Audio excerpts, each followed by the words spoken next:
你说的是楚尘？小姐点点头。三三眉心轻敛，也微微思索了起来。也许会遇到又如何？我担心的是他和你之间的关系，他执念深重，必然不可能轻易放弃。我想知道他和三三之间到底是什么关系。楚尘是我成神之前所认识的人，如你所说，曾经他是我一个很重要的人，我应当和他认识很久很久了。在我修为低微时便已同他相识，后来我遭到诸神绞杀，他为了救我失了命，我便剜出了我的心给了他，或是因此才救了他一命，让他转世带着从前的记忆重生。不过其中一缕元魂却进入了你的体内，并遭到了你本身的意识所吞噬。当初也应当是因为他为我失命，愤怒之下我便涂上了9天弑神而亡，却又置之死地而后生，因此契机而成神的。我的心愿意给他，必是因为不希望他死，说明他是我一个重要的人。只不过上一次见到他时，他对我所说的话却很陌生。我虽不记得从前的记忆，或许也因为无心的缘故，也忘记了什么，但是我知道以前的楚尘应该不是这样的，我和他之间应该也不是他所说的那样。一个人虽然会忘却记忆，忘却以前所发生的事情，忘记感情，但有些东西却是印刻在灵魂的本能之中的，就像是我不会杀他，也不想伤害他，这便是刻在了我灵魂中的印记。可若是有朝一日你想起了你们之间发生的一切，若有不一样的感情呢？若是有人害了小月，我也会这么做的。侧身在另外一边的四月突然之间听到这句话，眼中瞬间就噙满了热泪，无声哽咽了。小姐似乎明白了三三所说的意思，而且那是我成神之前的事了，已无恩无怨无仇，又何必记挂呢？子期是在担心什么呢？担心你不要我了。不会的，我说过子期要跟我在一起的，我说话从来算数。萧杰笑了一下，弯起了嘴角。小家伙总是在不经意间就会说出让他心神荡漾的话，再次确认自己在三三心中的位置。萧杰突然为自己感到有些不耻罢了。此次过后，他不该再提此事了。如此想明白之后，萧杰心中也豁朗了开来。他正要开口说话，却传来一阵呜咽的抽泣声。小月这是怎么了？小姐摇了摇头，旋即想到，若是四月醒了，岂不是方才自己和三三的对话全都让四月听到了？小姐神色顿时有点不自然了。主子，我就是有点感动，主子不要管奴婢，奴婢继续睡。说完，四月又转身继续躺下去了，当作什么都没发生似的。她这一辈子都会好好的守护着主子的，绝对不会允许任何人伤害主子。他要永远照顾主子，直到自己寿命殆尽。幽都，你们的意思是人追丢了？是，王，追丢了。随着一声惨叫，将军自空中砸下，便当场毙命。帝君深吸了一口气，丢了，他丢了。他稀冷的目光缓缓地看向自己的胸口，他的胸口处有一个血洞，乃是被琴音所伤。他忘了我。王，你怎能容许他伤你？以你的实力，他根本就伤不了你的。王后双手结印，想要为他治伤。姑不需要。王，他已经不记得你了，他回来是来找你复仇的，他想杀了你呀！滚！王，您别忘了您的目的是什么？是他背叛了你，当年他就应该死了，而您如今却让他伤了您，您知道自己在做什么？他当年背叛你，如今又要杀了你，你对他的仁慈换来的只是背叛。你也别忘了，他的玲珑窟是你抽的，就算你杀了我，我也要说。王，只有彻底杀死他，你的路上才会再也没有绊脚石。帝君阴冷的眼中仿佛燃烧着紫色的火焰，他的手缓缓地松开。姑做什么不需要你来指手画脚，若再有下次，姑便将你打入九幽冥狱。王后浑身抽凉，身子轻站了下。下去。是。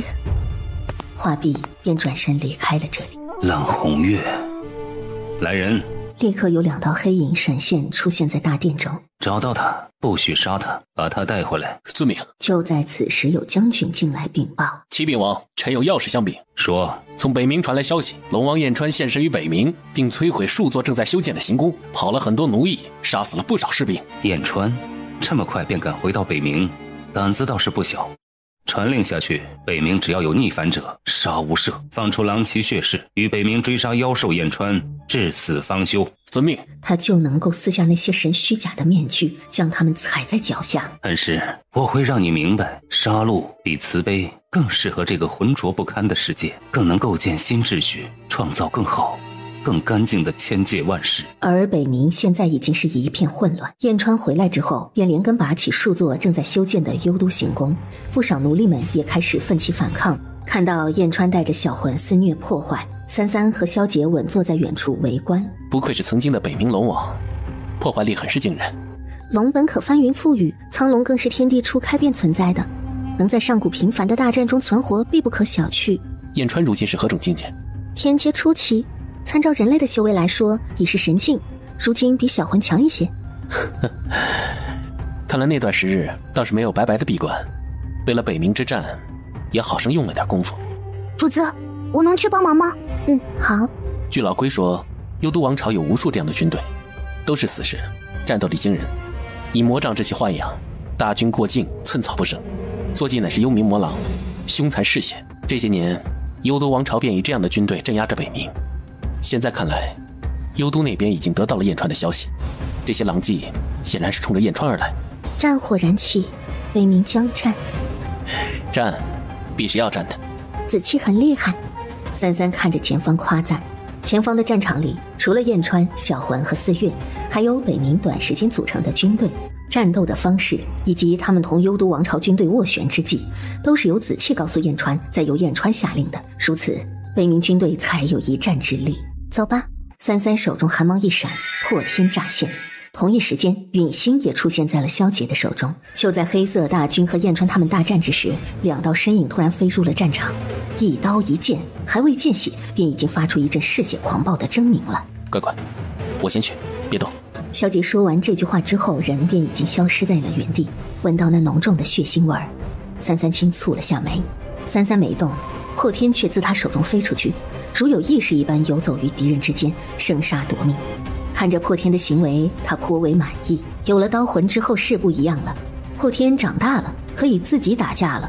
幽都王稳坐幽都王城，纵观一切，这里发生了什么，他不可能不知道。这些士兵如今只出现了一部分，比起太叔口中所说的庞大数量，根本不值一提。真正的王牌还在幽都里。去一趟幽都。去幽都？去幽都做什么？去杀幽都王吗？好啊好啊。太叔立刻化形而出，站在他们面前。幽都王的士兵之所以这么强大，是因为用了九幽的魔杖之气豢养。这些士兵都已化为魔神，一魔之力或许不够强大，可是成千上万的魔军，力量是极其庞大的，足以将千界的一切都摧枯拉朽。虽然小蛇蛇毁了北冥行宫，但接收魔杖之气的阵法却在幽都王城。若要毁了幽都王的军队，就必须毁了这个阵法。什么小蛇蛇？老子是龙啊！小破叔，你又想挨踹了是吧？太叔立马后退2步，躲到三三的身后。若是如此，那确有必要去一趟幽都了，顺便探一探幽都王的底细。太叔见他们思索，用传音偷偷地告诉三三：神女，还有一件事，我从这些士兵眼中看到了他们记忆中的幽都王。我发现幽都王的身上有种跟你相似的气息。奇怪的是，我在萧杰和楚尘的身上也感觉到了这种气息。三三疑惑了一下，和自己身上相似的气息，那是什么？人家也不知道。要是知道，人家肯定会告诉你的。你如今是北冥的主心骨，此时不宜离开。更何况幽都王已经发现了你的踪迹，你若是去的话，目标太大，他们的士兵正在追杀你，会寻着你的踪迹，所以你跟我们一起走的话，对北冥不利。你一走，便无人镇守北冥。燕川的脸色有些难看，也有些犹豫。他也想跟着他们一起去，可是又离不开此地。那小川便留下吧，反正只要你想找我，就能找得到我的。谁说我想找你了？那我们便去一趟幽都，燕川留在北冥。好，反正我也没去过幽都，便当作去旅游好了。那你们什么时候走啊？就现在吧，早去早回，便不耽误时间了。也好。这么快？臭蛇，你可别死了呀！到时候我跟主人回来，你死了，那主人可就不会管你了。哼，你死了，老子都不会死。旋即看向三三，你们要去幽都的话，要小心点。最近我看到不少神庙的人在北冥晃荡，虽然我怀疑他们不敢进幽都，但谁知道幽都那边到底有没有他们的人呢？总而言之，你自己有多少仇人你自己清楚，弄得死就全都弄死，弄不死就算了，赶紧跑。反正就是打得过一定要打死，打不过就跑。好，我一向能弄死的我都会弄死的。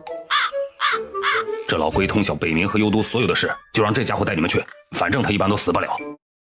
你跟老龟儿好好给他们带路，带完了再回来。好，大人放心，老龟一定会将大人们带到幽都。旋即老龟转身看了一眼三三他们身后，突然在原地转了一个大圈，然后从身上掉下2片龟甲，他弯腰捡起来，面色严肃。大人们，此去乃凶啊。他有老年痴呆，我们走。萧杰点点头，然后牵着三三转身朝着结界的位置走了。四月也赶紧跟上。我去你，赶紧给老子跟上！是，大人。边说他一边往前跟着去了。大人们，等等我呀！真是说走就走了呀，连句肉麻的话都不会说。大人们呢？前面不远处就是结界了。你们看呢？听到老龟的痴呆又犯了，萧杰他们一行人特意加快了脚步。谁知老龟这一次倒追得挺快。前界大势，最是人间繁华。九幽之地都还遗留着大荒气息，原始的味道。子期有没有听过一句话？什么话？上帝在为你打开一扇门时，也会为你关上一扇窗。虽然不知道上帝是谁，但这句话的意思我大概明白。九幽的子民几乎都拥有着极长的寿命以及强横的战斗力，但是他们的大脑却进化的较慢。子期知道这是为什么吗？萧杰看向三三，眼神带着询问。因为九幽的子民拥有这些能力，能够帮他们办到许多事情，便不会去用脑子思考和做别的事，而凡人没有这些能力，所以他们便只能动用自己的脑子去创造、去实践、去工作、制作工具，创造社会性的组织，形成更大的团队和智囊。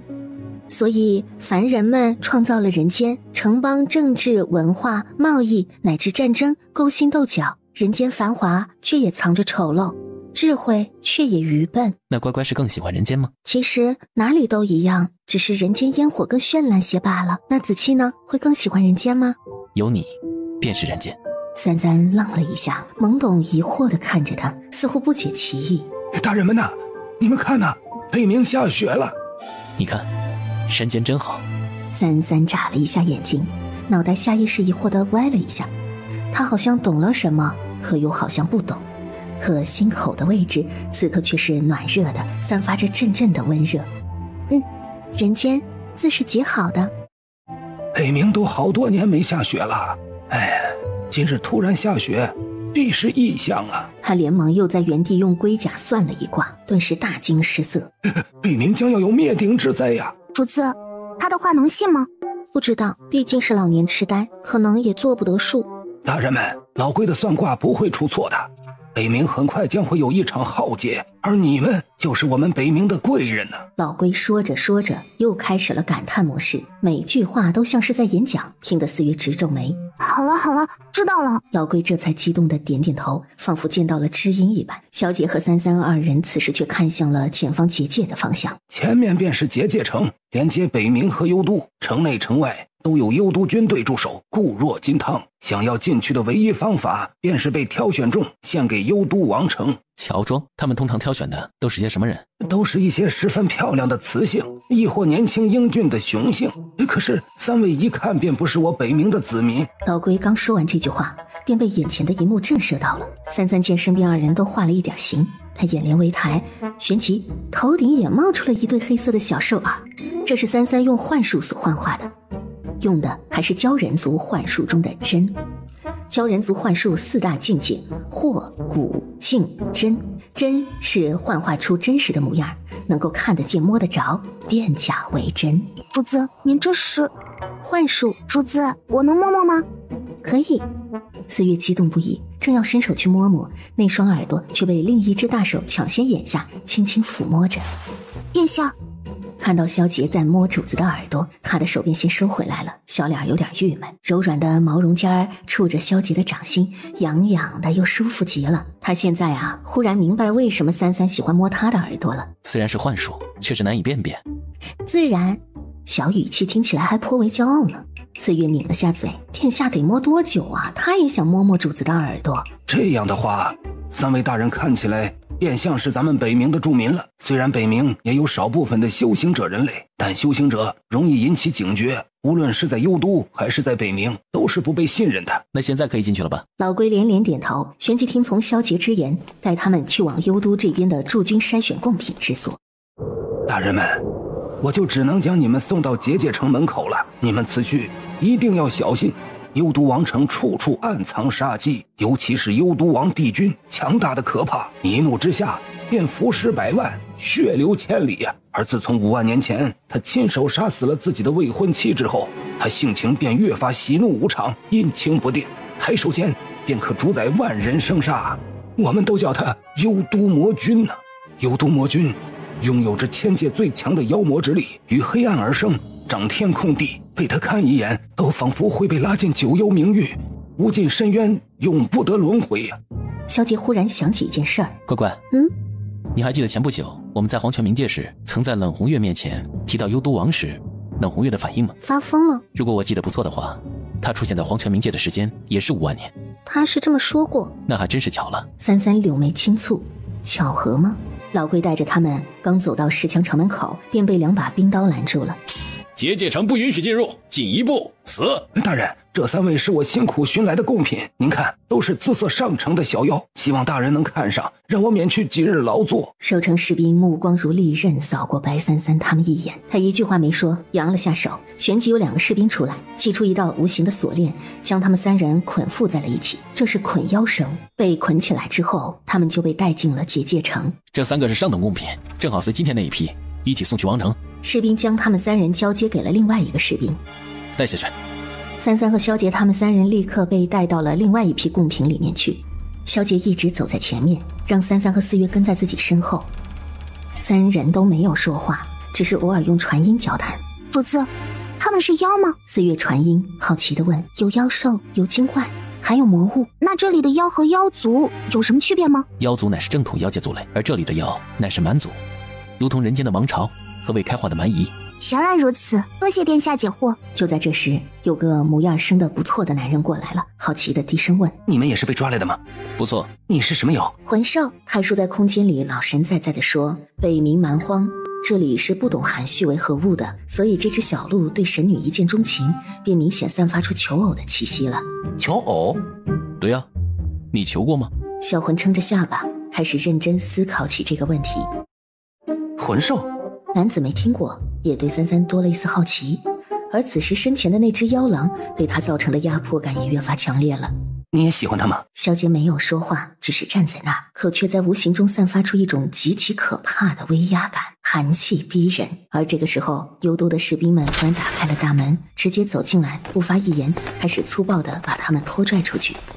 萧杰宽袖一抚，将三三挡在自己的身后，然后他们才跟着他们陆续走进去了。那个鹿男也跟在他们身后。四月警告：离我家主子远点。男子看了他一眼，轻哼了一声。很快他们便被带到了结界处。他们穿过结界几步之后，便已经走出北冥了。幽都，他们此去的方向便是幽都王城。老龟说过，打通结界的地方和幽都王城还有2日的路程。就在这个时候，前方不远处传来一阵激烈的打斗声。萧杰警惕地看着前方传音：有神境强者。去查探情况的士兵回来禀报情况。前面是王城守卫和一个红衣女人打了起来。王城守卫以王的命令马首是瞻，必是听王的命令行事，去帮忙。是。而此时三三、萧杰他们3人也从人群中出来，领头的主将发现不对，登时冷喝：再往前一步，死！小月。四月点头，旋即转身，而三三和萧杰则一同继续往前走。找死！他暴怒，抬手便要杀人，可四月却突然魅惑出声：看着我。他毫无防备，下意识地看向了四月。目光相接的那一刹那，他的瞳孔变得粘稠而空洞，这一眼媚眼如丝，勾魂夺魄，鲛人族天生的魅惑一时间体现得淋漓尽致啊！其他从北冥带来的人都愣在原地，不敢动也不敢走，只有妖鹿往前走了2步，但又本能畏惧的不敢再往前走了。魂兽去做什么了？他们怎么去那边了？他死了可怎么办？此时三三和萧杰已经出现在前方的战场，数十名黑色铠甲的士兵正在和一个红衣女子交战，女子明显已经身受重伤。冷红月，她已伤及元神，应该是被半神以上的修为者所伤，而眼前却没有一个半神修为者，所以把他伤成这样的另有其人。这些士兵并不想杀他，打起来的时候都刻意避开了伤处。就在这个时候，冷红月突然单膝跪地，重伤难起。与此同时，天上有一团乌云在渐渐的接近。是帝君，是他要来了。不好，此地不宜久留。小媳妇儿，你们快走！话刚落地，冷红月一时一黑，整个人终于支撑不住倒在地上。子期，杀光他们，乌云就寻不到了。乌云的主人是在用自己的投影寻人，他和这些王城守卫之间有特殊的联系，所以只要守卫在这儿，他就能轻而易举地寻过来。一来到北冥好像天天在砍人，好累。有了33的加入，片刻功夫便斩杀尽这里所有的人。而天上的乌云团也没有再继续飘过来，也因丢失了目标，似是狂怒，突然在空中风卷云集，不断的打雷闪电。幽都王城罗刹殿内，撑着脑袋在椅子上小憩的男人突然睁开了眼睛，他明明已经感觉到他的气息了，竟然突然不见了，是谁带走了他？王说，回王，我们已经查了关于冷红月的资料，红衣冷红月乃黄泉幽冥界君王无双城城主。黄泉冥界？不错，据传红衣冷红月是在5万年前来到的黄泉冥界，而后才成为黄泉冥界的一方君主，长居无双城，好美色，所以身边养了许许多多的美貌男子，而这些貌美的男士也对他忠心耿耿。帝君古井无波的眼底也涌出一丝寒意，下属继续汇报。没有人知道红衣冷红月是从何处而来，只知道是5万年前突然出现在黄泉冥界的，在九幽之地颇有威名，实力强横，无人敢招惹。王，关于他的消息便只有这些了。5万年，他五指握紧起来，他还活着，而且回来了，回来杀他。但此时让他更愤怒的是方才这个不属于所说关于冷红月的黄泉冥界之事，意思是他这5万年来身边有许许多多的男人吗？士兵抬头却顿觉仿佛有黑压压的天压过来，恐惧害怕瞬间将他淹没。王后，王还在罗刹殿，找到冷红月了吗？回王后娘娘，目前没有传来找到了冷红月的消息，不过王那边查到了冷红月如今的身份。侍女贴近王后耳边低声说了几句话，王后神色也变了变。黄泉冥界之主冷红月，你怎么能活着呢？怎么还能活着呢？他低声如魔怔了般，侍女低下头，大气都不敢出。把我兄长叫过来。是，皇后娘娘。伤得有点重，不过也没有什么性命之忧。他怎么会跑到幽都来？看起来像是找幽都王打架的。若是如此，那便应该是被幽都王所伤，否则以他的修为，其他人想要伤他可没有那么容易。殿下，我来吧。四月过来接下了小姐手中的活儿。那些人怎么样了？还在之前的地方，我让那个人不要乱动。那个领头的主将也被四月的幻术蛊惑，现在已经完全被四月所控制了，所以会听从他的命令。你的巫术能持续多长时间？我也不知道，这是第一次用蛊术控制这种人。这个我知道，如果四月不去继续加持蛊术的话，那么便能持续10个时辰。看来小月在归墟中的进步很大，幻术精进了不少呢。谢主子夸奖。就在这个时候，躺在地上的冷红月悠悠转醒了。小媳妇儿，你醒了，我给你喂了丹药，但你还要自己打坐疗伤。谢谢。不用，反正不吃丹药你也不会死的。伤你的人没想杀你，只是想让你失去行动力，而且炼丹的材料也是你家拿的。在懵了一下之后，复杂的神色上掀起了笑，目光一一移向了另外2个人。看到四月时有些疑惑，而四月也好奇地看着他，目光最后落在萧杰的脸上。冷红月的神色突然有了点变化，眉心拢了起来。萧杰见他看自己的神色不对，有事吗？怎么了？冷红月想说什么，但因为躺着的姿势加上受伤不大好说话，他把自己撑坐起来。你们一直在一起吗？萧杰预感到了什么。不错，可我不久前在幽都见到过你。不可能，殿下一直和主子在一起，我们也是刚到的幽都。不错，子期一直和我在一起。小媳妇儿，你还小，男人可是不能完全相信的。你的意思是，你不久前便在幽都见过我？不错。敢问冷城主，你是在什么样的情况下见到我，而我又是什么样子的？约莫是5、6日之前，我身受重伤，从幽都王城逃出，期间晕倒在地。也就是在这个时候，我见到了一个和你长得一模一样的男人，只不过那个人穿的是一身白衣，而且很奇怪的是，他的身上还有一种味道，那种味道很熟悉，但我忘了。萧杰目光也随着他说的话变得凝沉了。说起来，我还得谢谢他，当时如果不是他的话，我可能已经被追兵找到了。是他把我带到了另一个地方，后来当我醒来之后，他便不在了。听冷红月这么说，33已经知道那个人是谁了。四月听得有点疑惑，怎么还有一个和殿下一模一样的人吗？冷城主还记得我是半妖吗？自然。那冷城主在那个人的身上感觉到了妖力吗？冷红月怔了一下，但听萧杰这么说，他倒是想起来了，那个人身上的气息似乎跟眼前的萧杰是不一样的。冷城主当初能一眼看出我的本体血脉，应该也能看出那个人是人是妖吧？冷红月皱眉，如此说来，他见到的那个人还真不是萧杰。那个人我们认识，不是子期。看来是我认错了，仇人还是他兄弟？都不是，说了也比较复杂，你也听不懂。算了，他觉得自己在打坐疗伤之前，可能会先被小媳妇儿气得一命归西。神境强者，不愧是神境强者，即便身受如此重伤，精神劲儿还是这般足。冷红月哼了一声，旋即开始打坐疗伤了。在冷红月打坐自我疗伤的几个时辰之后，便没有了先前的虚弱了。你们来幽都做什么？我记得不错的话，你们不是要去归墟吗？你们去归墟要救的人便是他。主子要救的人是我。我们来幽都自然是有事要办。我跟我小媳妇儿说，又没跟你说。萧杰脸色黑沉。你们几个胆子倒是大，一个神境都没到，竟敢闯幽都魔城。依我看，即便是神境强者，似乎也不起什么作用。这话对得冷红月老脸一红了。子期说的对，你看你是仙王也被打得这么惨，你还是黄泉冥界的君王呢。冷红月顿时无语凝噎，感觉自己在被插了一刀之后，又被小媳妇补了一刀。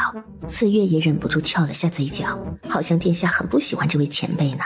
不知冷城主不在黄泉冥界待着，让男士们伺候着，跑来这幽都做什么？杀人。杀幽都王？不错，我来幽都的目的就是杀了他，只怪我修为低微，低估了幽都王的实力，所以才被他所伤。你是仙王，那他是什么修为？不知道，或许是神，我从没见过如此强大之人。你杀他做什么？倒也不是什么不能说的事儿，因为这个人或许跟我有什么渊源，而且有深仇大恨，只不过我不记得了罢了。但我只要一听到这个人的名字，我就有种抑制不住的想要杀人的冲动，头疼欲裂，所以我只能将他杀了。不错，有威胁的还是尽早杀掉的好。小媳妇儿真懂我。所以你也不记得你和幽都王之间都发生过了什么？不错，当初我去到黄泉冥界时，便已经是喝了孟婆汤，忘了过去的事了。从那以后，我便一直在黄泉冥界。过去发生了什么事，我既然愿意喝下孟婆汤忘了，那便忘了。我只要知道，只要他死了，我才能输他，就足够了。只是可笑，我堂堂黄泉冥界之主，竟被幽都王伤得如此狼狈。你该不会直接跑到幽都王城罗刹殿内刺杀幽都王去了吧？有什么问题吗？问题不大，不过在不知道对方实力的情况下，这样容易送人头，俗称找死。冷红月被三三的话给噎了一下，干脆不说这个话题了。你们呢？准备往哪里走？幽都王城。幽都王城，那是幽都王帝君坐镇之地。幽都王城中有一个阵法，那个阵法收集北冥以及九幽所有的魔障之气，用于豢养他的军队。阵法？我好像是看到有这么个东西。幽都的军队如坚不可摧的黄蚁，而这阵法便是他们的能量源。帝君野心勃勃，不可能只是将目光放在幽都和北冥，这支军队以后必然会入侵其他位面，最先遭到侵略的应当便是九幽其他几个位面。我们从北冥而来，目的也可同你一样。我听小媳妇说过，你们还有个朋友叫燕川，便是北冥的那条妖龙吧？所以你们来幽都应该是为了北冥。哼，你们还真是为朋友两肋插刀的好榜样。上一次因为这个鲛人，你们从九州大陆跋山涉水跑去了无尽归墟，这一次又为了一个朋友跑到了幽都来，也不担心日后反水遭到背叛。小媳妇，这世间之人，有的一时慌张，不过图碎银几两，可有的人满嘴大谎，要的是万人之上，为达目的不择手段，乃至亲挚爱之人都能够背叛。我是不会背叛主子的。这是我答应他的，我自然要做到。别人如何做那是别人的事，但我答应了，我便是会做到的。不过我想这世上若是有背叛你的人，那么那个人一定是愚蠢极了。你说的不错，若是这世上有人背叛他，那个人一定愚蠢极了。小狼崽子，应该不会是这个愚蠢的人吧？从不曾想，也永远不会。那是自然，背叛我的人定是愚蠢之人，而背叛之人必是要杀了的。既知死而找死，不是愚蠢是什么？闻言，冷红月忽地笑了起来。果然小媳妇是对他胃口的。还想请问方才冷城主所说的那位和我长得一样的男人去了何处？我只知道那个和你容貌相似的男人在当时帮了我，在我醒来之后见了他一面，不过他什么都没有说便离开了。我本来还奇怪你怎么可能会在这么短的时间内达到仙王的修为，既然不是一个人，那便说得通了。萧杰眼底掠过一道寒芒，他来幽都的目的如果不是其他事，那么他便提前预知到了三三会出现在此地。如果说三三是他的目的，那么他是如何预知三三会出现在此地的？是道书。你们既然要去幽都王城，我便同你们一起去，反正我也要杀了他，同你们一起也好结个伴。三三看了一眼萧杰，眼神询问。萧杰点点头，好。怎么就成夫管严了？什么？冷红月没有接话，瘪瘪嘴儿，喝酒去了。他的意思是，我们二人的关系甚好。哦，我们关系自然好。邓红月默默地叹了一口气，这小家伙哪天被人卖了，估计都在帮人数钱呢。尊上，拜帖已经送去王城了。楚尘淡淡嗯了一声，阿芷应该也快要到了。另外一边，我们不是要去幽都王城吗？往回走做什么？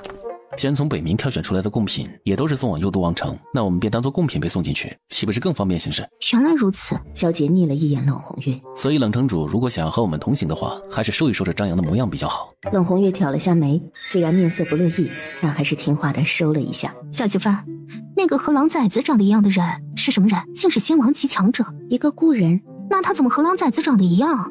他俩是兄弟？他的残魂在我的身上，被我吞噬了。啊？吞噬？他想夺你射？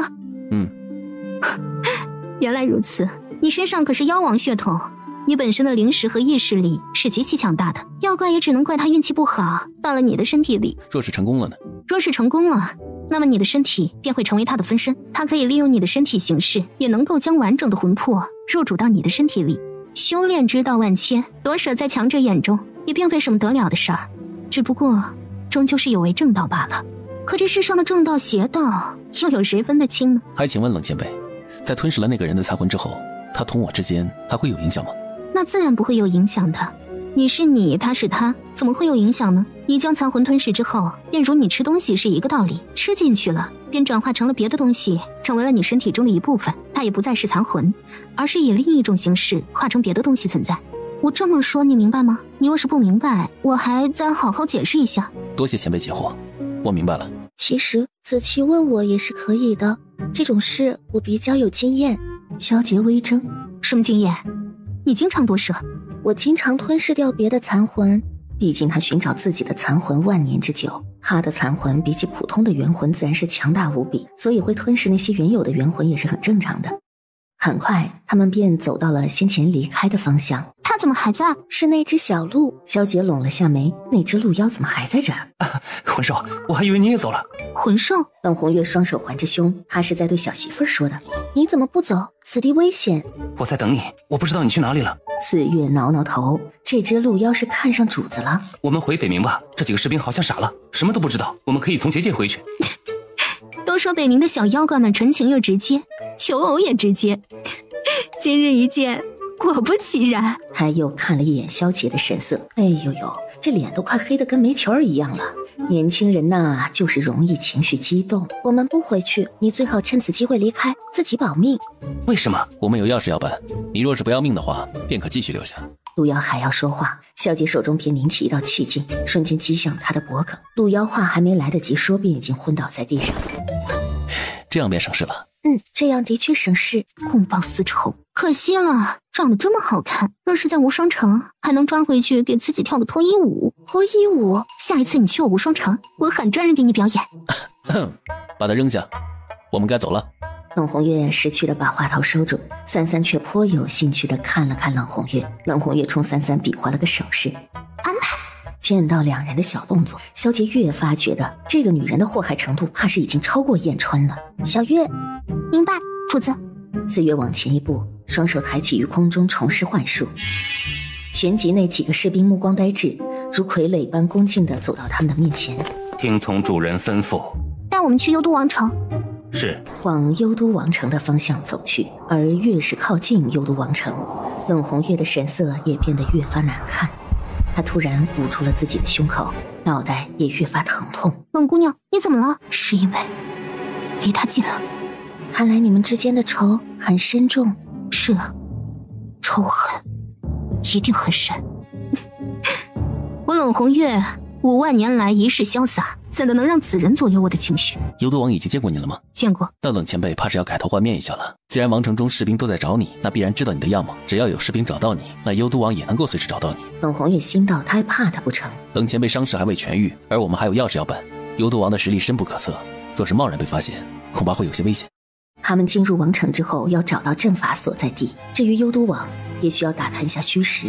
若是因为冷红月暴露了他们的行踪，恐怕他们和幽都王之间便会提前开战。冷红月自然知道，只不过有点不平罢了。知道了。他这次跟着他们回来，其实也是为了护他们的安全。小媳妇和狼崽子的实力加起来，现在也不会是幽都王的对手。他不跟着，若是出事了，没人护得了他们。冷红月随便易了个容，让自己完全变了一副面貌。城中守卫颇多，你们是打算进王城四处逛逛，还是去罗刹殿？这么快，直接去吗？去看看。既然来这里一趟，总是要去的。也好。我说，按照你那周全缜密的性子，不应该同意这么莽撞的行为啊。小姐淡淡的看了他一眼，没有回答。好吧，这一个眼神，冷红月就明白了。合着是双标狼呗。小媳妇说什么就是什么，小媳妇说什么都是对的。在士兵的带领之下，四人很快来到王城城门口。这次贡品的数量怎么这么少？王城中的将军们怎么够分呢？其他的在后面，这一批是先送过来的。进去吧。如此，三三他们才走进去了。这里便是幽都王城。士兵们进去之后，便停下脚步，等着4月的指令。感应到阵法所在的位置了吗？我只知道在王城，却并不知具体位置。除非让我见到一个看过阵法的人，我便能读取他的记忆。而此时，萧杰突然有种奇怪的感应，就好像这个地方有什么东西在吸引着他。这种感应让他的妖族特征也越发的明显。怎么了？没什么。萧杰只是有所感应，却并不知道那到底是什么。主子，我们现在是走了许久，也累了，先去坐坐吧。从归墟到北冥再到幽都，的确已许久未见城邦酒馆，去坐一坐，尝尝本地的食物也好。你们几个先到边上去等着吧。几个士兵听话地退到了一边。老板，把你们这里最好的酒拿上来。4人正好围坐在一张桌子上坐下，老板也赶紧上了几壶酒，几盘小食。街上时不时的有守卫列队走来走去巡查。萧杰倒下2杯酒，半杯递到三三的面前，端起另一杯，淡淡轻抿了一口。突然他视线中的远处出现了几道白色的身影，而在转眼之间，那几道身影便消失了。这酒的味道跟你的有些不一样。自然不一样，酿酒也是需要天地灵气的，这种气不一样，味道当然也不尽相同。这个地方的酒涩而辣，去了香味也不甘醇，可劲儿却足。你们先聊，我离开一下。好。什么时候回来？很快。劳烦冷前辈暂时先照顾一下三三了。冷红月扬了下脑袋，示意知道了。我说他是不是一向对你寸步不离呀？见三三没有回答他，也不自讨没趣，没继续问了。殿下这是去哪儿了？三三收回目光，看向桌子上的餐盘，拿起筷子开始品尝。而此时，一支军队从东边巡逻了过来。参见尉迟将军。有他的消息吗？回将军，没有。老板，酒肆老板忙不迭跑过来。客人有什么事吗？我们是从偏僻地方来的，这是什么人？你们这都不知道啊？整个幽都谁不知道？这可是尉迟将军。尉迟将军？冷红月好奇，脑海里闪过一丝熟悉。是啊，王的大舅子，王后的兄长，你们不知道啊？这可是我们幽都最厉害的将军。不过听说王和尉迟将军的关系并不是太好，是因为5万年前发生了什么事？具体的我也不清楚，也就是听老人们传下来的。反正这位将军的地位在幽都那是一人之下万人之上啊！你们小心点，尉迟将军出来巡逻呢，可别招惹到尉迟将军了。一旦入了局，有时候就已经难以撇清关系了。这世间事物总是相连的，不得人心所控。也许有的时候还是顺其自然的好，即便是知道了又如何呢？三三的一席话让冷红月豁然开朗。小媳妇儿，我真好奇，你到底活了多久，才能这般通透随性，将一切都看得如此明白？你还记得你说过有个老古董年纪比你还大，可惜不小心渡劫死了的吗？是啊，那个老古董怎么了？又活了？三三静默了片刻之后，正要开口说话，这时却突然被几个士兵包围了。将军，这里有几张生面孔。三三就跟没事人一样，继续夹起一块肉，根本不在意周遭发生了什么事。天大地大，吃饭最大。骑着异兽的男人也缓缓地从军队中走出。当他出现在他们面前时，冷红月眉心不知为何轻颤了一下。北冥，你们是北冥来的？4月神色微变了一下，看了看三三，旋即用意念控制周围的士兵走过来。被4月用惑术控制的主将走上来，恭敬的道：参见将军，这几个是我们从北冥带回来的贡品，正要送到管教司主。那这几个贡品还真是逍遥自在。尉迟看着他半晌，又看了看其他几个士兵，眼底微冷。而当他目光扫到冷红月的身上的时候，眼神却忽然变了一下，很像他，可又不是他。既然是贡品，那便带到我府上去。这几个北冥来的贡品便收入我府中。4月目光询问三三，三三吃东西的动作停了一下，旋即轻领了眉心，子气还没有回来呢。起来，带走。三三缓缓起身，看起来也没有动手的打算。他们出来，随着士兵带走。但三三却还是回了下头，看着自己的无名指轻轻动了一下，才转身跟着这些士兵离开了。而此时另外一处树林中正在进行着一场战斗。此时萧杰左手无名指突然动了一下，他低眸看向自己的指尖。我再问一遍，你到底是什么人？为何要跟着我们？又为何与我们尊主长得一模一样？尊主？你们是神庙的人，也就是说你们尊主是楚尘？那几个人相视了一眼，心知说了不该说的话。看来留你不得。萧杰此刻心中也有点诧异，楚尘竟然和神庙有关系。他是神庙的什么人？神庙可是三三的仇家。我家乖乖说过，神庙的人有多少杀多少。他脸上瞬间出现了妖化图腾和狼族的特征，妖孽害人。神庙中的人下意识地往后退了几步。不过是一个化结器，你们怕什么？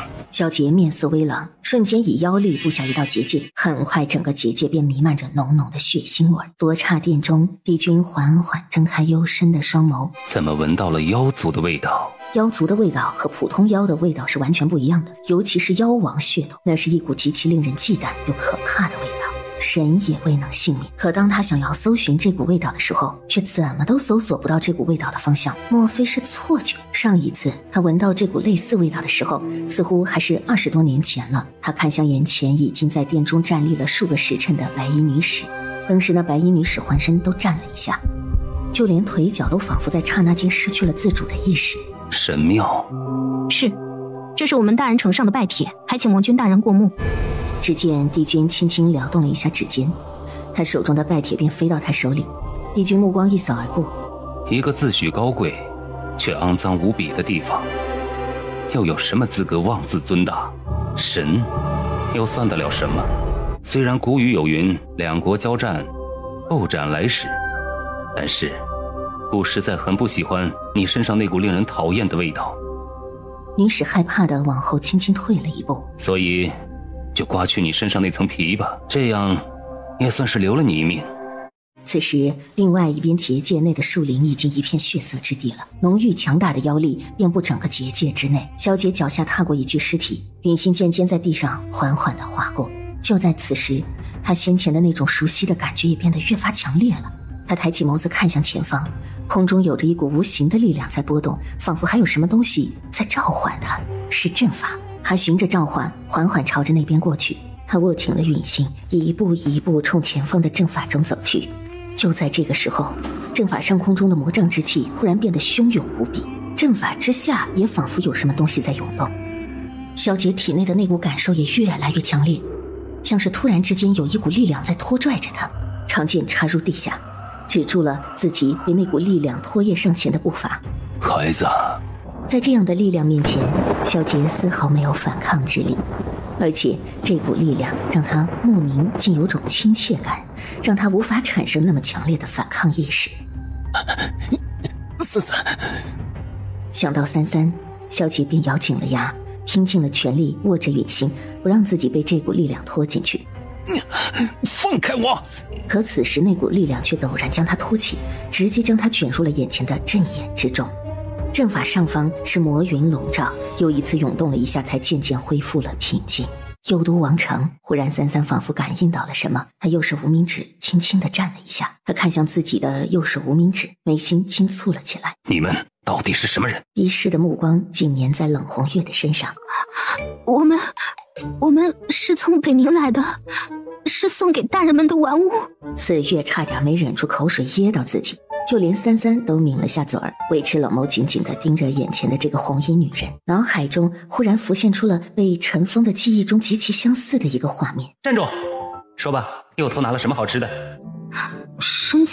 神家就是饿了吗？少年假装严肃地走上前，然后突然伸手刮了一下他的小鼻子。哎，你呀。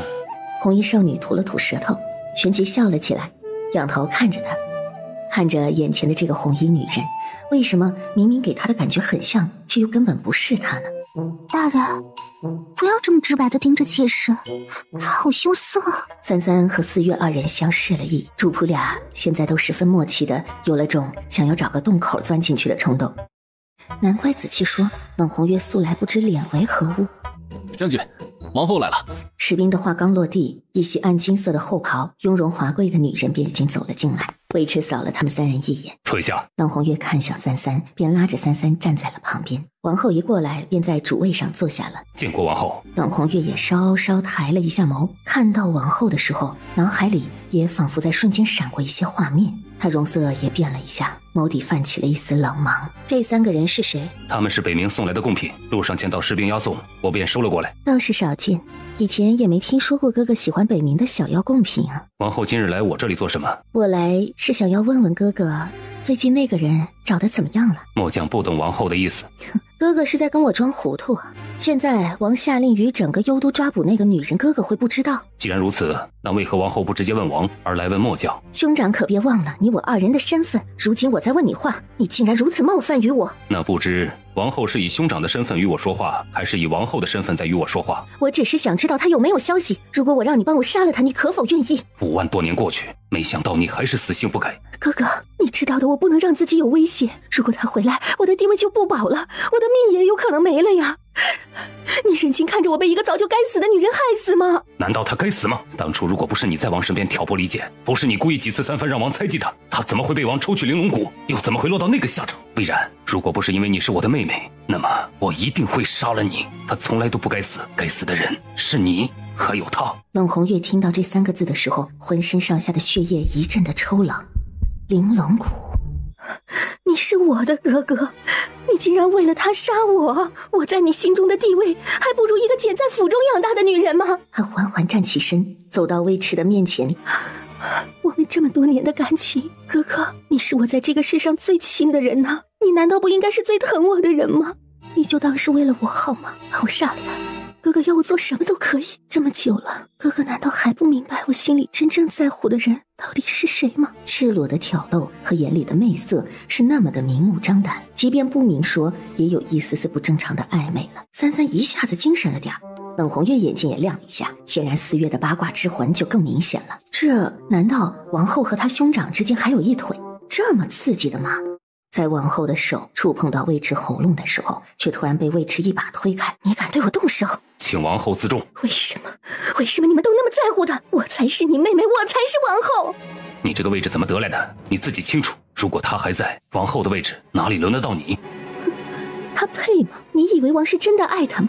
如果王真的爱他，又怎么会抽他的玲珑骨？又怎么会怀疑他？尉迟，他回来了，他一回来就来杀王，他是回来复仇的。你知道他会做什么？他如今是神境强者，整个幽都除了你和王，无人能杀得了他。难道你要看到王在一统九幽之前，幽都就被这个女人搅得天翻地覆吗？王后变脸的速度比起您的修为强多了。尉迟，我知道你喜欢他，但他对你可没有一点意思。他是外人，我们才是亲兄妹，你竟然向着一个外人。还有，我告诉你，他现在是黄泉明阙的君主，他是回来报仇的。你杀不了他，他迟早会杀了你。我是你的亲妹，这么久了，我求你办一件事，你都做不到吗？我只听从王的命令行事。看来这么久了，你还是没有一点长进。他长袖一挥，直接迈步往外出去。在走到门口的时候，他突然停下。那你总能告诉我现在有没有他的消息吧？没有。王后怒哼了一声，没有再说一句话，带着人又再次浩浩荡荡离开了将军府。尉迟站在原处一言不发，面色沉郁地盯着前方。冷红月此时脸上有着一丝复杂，他沉眸仿佛思索着什么。你们都听到了吧？他冷声质问。冷红月皱了下眉，三三倒是老老实实点了点头。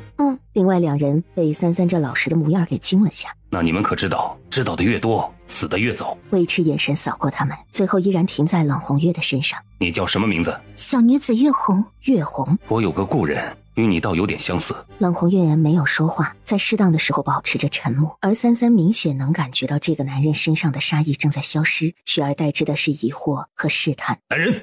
很快便有几个士兵过来，带他们下去。是。而就在他们3人转身的时候，尉迟却突然动手。冷红月神色一变，长虹一翻飞，强大的真气顷刻从周身迸发，直接将那袭来的真气反打了回去。你们果然不是北冥中人。尉迟将军现在知道的会不会太早了？若是再晚一点，也许我们便不会这般兵戎相见了。三三打了个哈欠，他抬起头却是看向了外面。子期怎么还不来找我？是出什么事了吗？是你吗？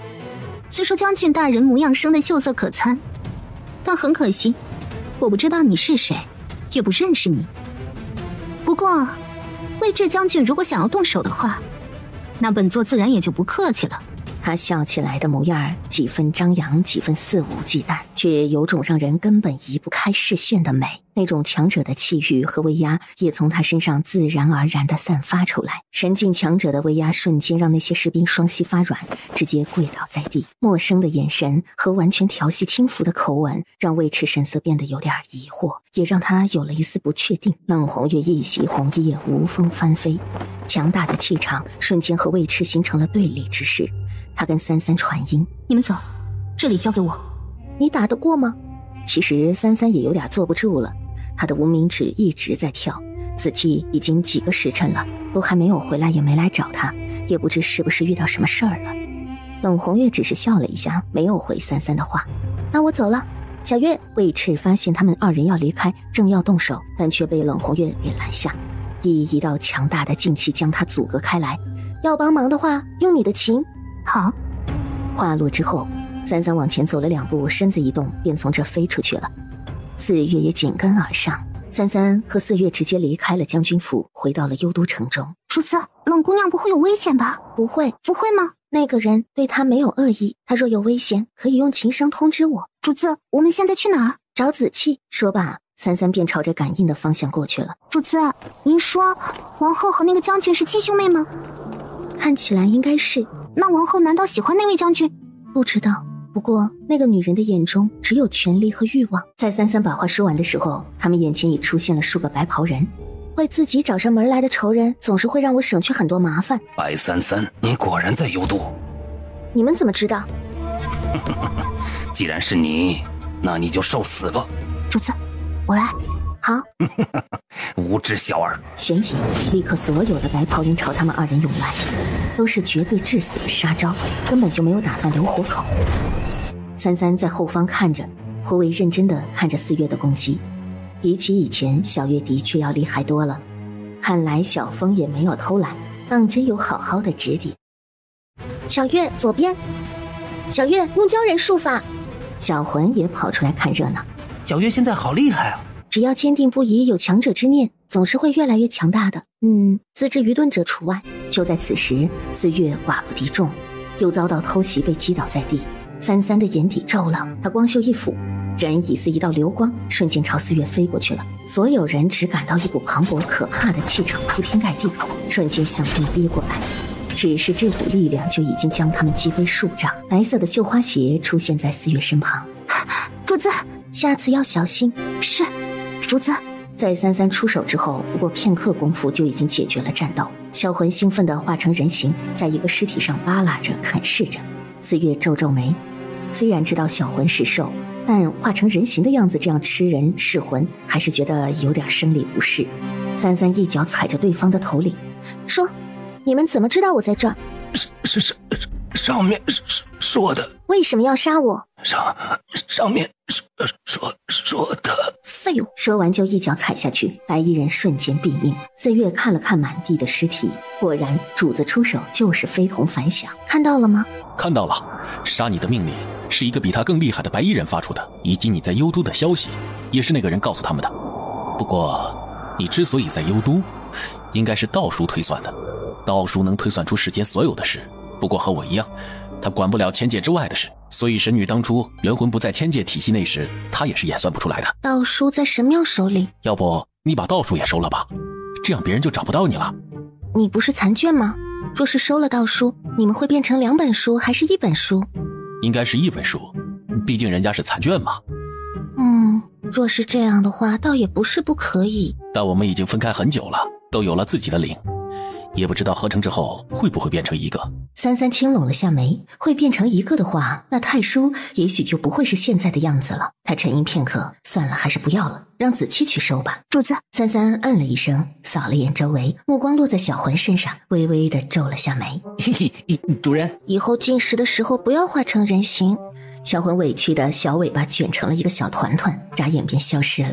而就在他们离开之后不久，便有另外一波白袍人赶到了此地。这似乎是噬魂兽杀人的痕迹，速速回去禀报尊主。是。在经过神庙中的人的这个小插曲之后，三三便继续一路随着无名指的感应去找萧杰了。他忽然停下脚步，看向王城中的某个方向，轻声没有响起：“主子，看来冷姑娘没有危险。”可实际上，冷红月已经和魏赤在结界中干了一架。魏赤虽然是神境仙王，但明显比起冷红月弱一些，最后还是被冷红月击倒在地。果真是你！那张易容过的脸也恢复了先前的绝色冷媚。是我，那又如何？看起来好像将军大人和本座还有点不得不说的关系。你忘了，你不记得我了。冷红月左右仔细打量着他，像是在打量一件好看的饰品。那又如何？我不记得很多事儿，我只记得5万年之后的事儿。过去的事对我而言也没有必要去记起。但我记得我想杀谁。你想杀王？看起来我们之间应该没有什么仇怨，对吗？你喜欢我？你怎么变成这样了？以前的他绝对不是现在这般风媚入骨的模样，也不会这般大胆随意的调情。现在他就好像完全变了一个人。冷红月缓缓地走到椅子上坐下，直接喝了方才魏迟喝过的茶水。啊，我哪样了？本座这5万年来可都是这般模样啊。魏迟盯着他，一时不知说什么。你不需要告诉我5万年前发生了什么，那不重要。既然我喝了孟婆汤，那便是不愿意再记起。什么？你喝了孟婆汤？我之所以出现在这里，那是因为某个名字威胁到我如今的修为，还有我的生活。若不去掉这魔障，我修为便会停滞不前，所以我来杀了他。魏迟看着他，似乎在看一个陌生人，而这种陌生里却有种让他心痒难耐的东西。你杀不死他，我也不会让你杀他。你让不让我杀他与我无关，只不过对于碍手碍脚的家伙，我向来不会手软呢。冷红月优雅地掀了下裙摆，一个动作就已经看得魏迟口干舌燥。怎么，将军大人想上我？魏迟心中一动，那股焦灼感也更甚了。冷红月缓缓站起身，若是将军喜欢我，可改日来我黄泉冥界无双城，来我府中当一个男士，那样你我便能日夜颠倒鸾凤了。魏迟握紧了手，突然转身抓住冷红月的手腕，一把将她拽入自己的怀里。红月，你真的不记得我了吗？魏迟此时的心是极其矛盾的，他既不想让冷红月想起过去的事，又希望她把自己想起来。我再说一遍，过去的事对我来说不重要。如今的我是黄泉冥界无双城主冷红月，记住我的身份，按照九幽之礼，你还得尊称我一声王。魏迟看着他，胸膛仿佛燃起一簇火焰。忽然，他衣襟的系带被扯了下，一向风流惯了的冷红月还是第一次被人如此粗暴地扯掉衣服，不禁愣了一下。他目光扫向眼前男人精壮宽阔的胸膛，一股欲色也渐渐地烧上心头了。我与你之间可有血缘关系？没有。修为上你打不过我，那么你想试试在床上能不能打败我吗？魏迟顿时身体每一处都变得灼热沸腾了，他手捏紧冷红月的腰肢，另一只手将她另一条腿托起来，以这种姿势让她挂在自己身上，快步进了房间。主子，你看，这里就是太叔所说的阵法。神女，就是这个阵法。三三看了一眼自己的无名指，此时无名指的反应更加强烈了。难道子期在这里？主子，这个阵法周围竟没有看守，阵法附近魔气以及瘴气太重了，待的时间长久便会彻底魔化，成为不受控制的行尸走肉。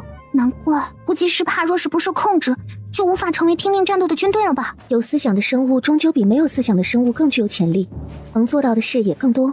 幽都王不是傻子，子期在这里。主子是说战王殿下在这阵法之下？三三点点头，他尝试着在手中汇聚一道强劲的真气，旋即猛地击向前方的那个阵法，顿时整个阵法波动了一下，但仅仅是波动了一下之后便很快就恢复了平静。但三三却被一股力量反噬后退了2步。主子，你没事吧？三三摇了摇头，我要怎么进去？我试过了，他不让我进去。这个我也不清楚，这个阵法应该不会把人吸进去吧？没有这个功能啊。太叔化作一道气在空中飞舞绕了一圈，三三也再次缓缓地近前，眉心微蹙，似有些疑惑。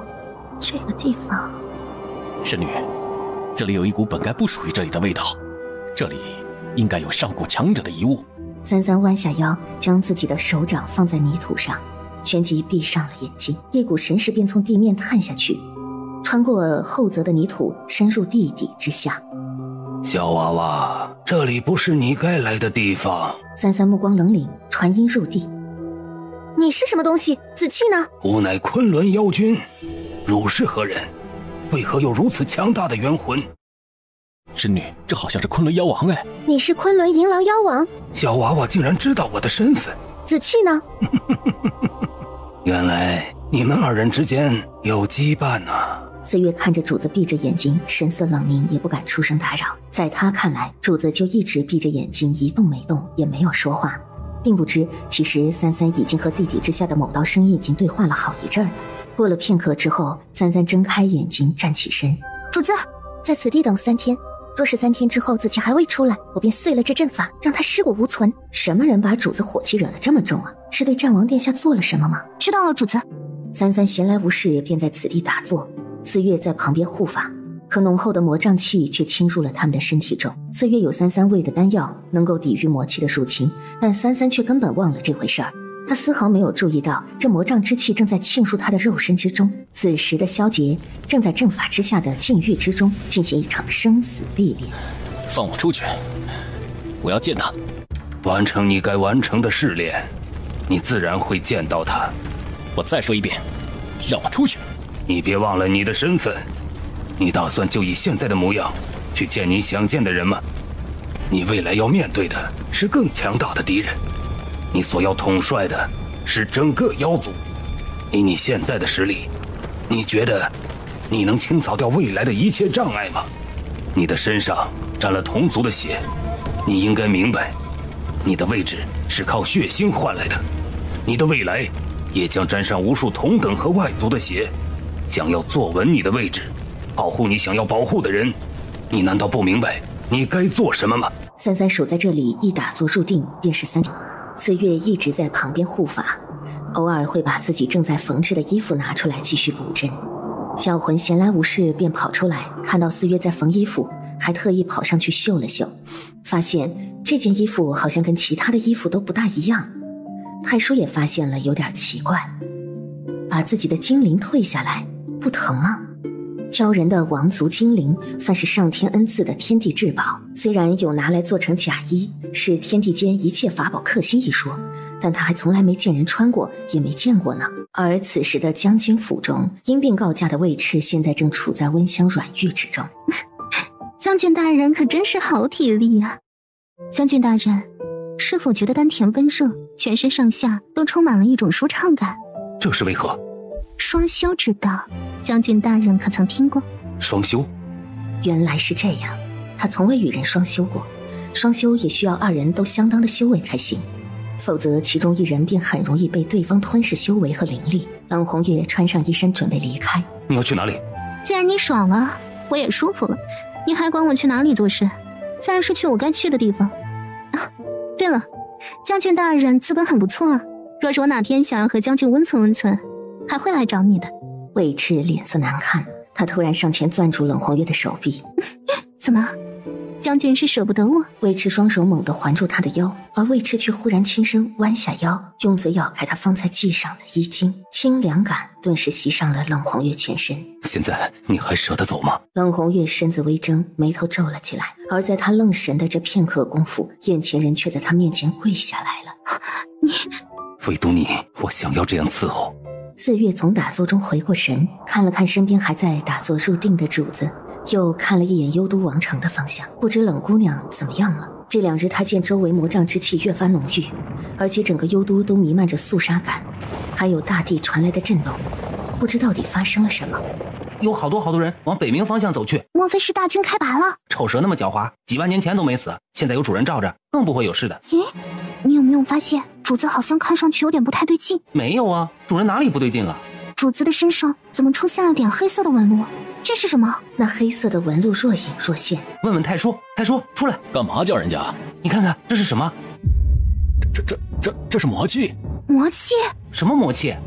神女这是被魔瘴之气入体了，而且又因为神女在打坐，所以魔瘴之气吸收的特别快。你们难道没发现周围的魔瘴之气变得更浓了吗？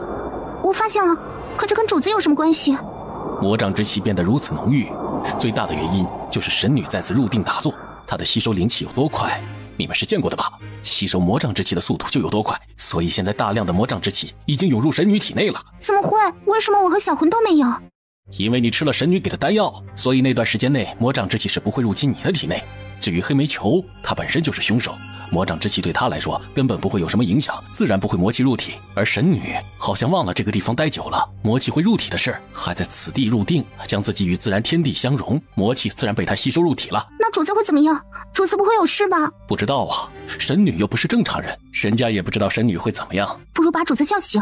神女现在的状态，强行叫醒的话，说不定会走火入魔。可是主子这么一直下去也不是办法，要是出了什么事怎么办？算了，反正神女又不会死，最多魔化变成魔头。魔化？对啊，就是魔化。四月一听更急得难过了，而小魂却思考着，要是主子魔化了，是不是就可以跟我一样吃人了？3个人不，一人一兽一书完全没在一个频道上。不过看上去幽都大军已经出发了，是要打仗了吧？神女还不醒来，毁了这个阵法，幽都大军会很强的。不过按照现在的状况，不毁的话影响也不会很大。反正魔障之气都被神女吸收了，幽都无法再利用充沛的魔障气去滋养大军。白三三现在肌肤上的黑色纹路愈发明显，可渐渐的那黑色纹路仿佛沁入了肌肤之中，消失不见。3日后，打坐的白衣少女蓦地睁开眼睛，而那眼底在睁开的一瞬间闪过一道猩红。主子，小月，主子，别没事就好。你有没有觉得哪里不舒服？挺好的，就是感觉体力充沛，很想做点什么。太叔和小魂也面面相觑，神女都吸收了那么多魔障之气，怎么看上去一点反应都没有？